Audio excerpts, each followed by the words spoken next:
Welcome back to another episode of Brass and Beer. What are you doing? I don't know.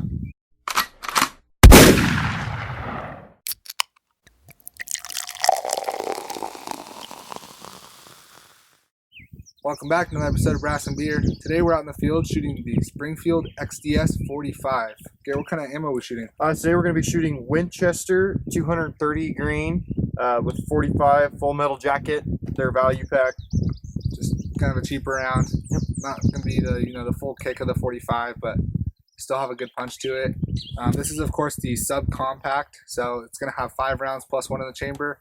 We're just going to throw a few rounds on target for you, show you accuracy of the gun. Of course, we're not the greatest shooters in the world, but we'll put them on target for you. Definitely.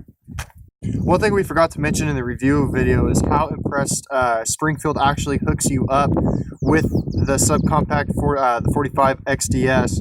I mean, they gave you a holster, a couple magazine holsters, the pistol, a couple magazines as well. They really help you or hook you up with the box. So we're gonna be shooting some targets today. The first row is about 5 yards. The second setup's about 7, and then the very last one's about 15 yards. We're just gonna do some accuracy tests with the 45 XD.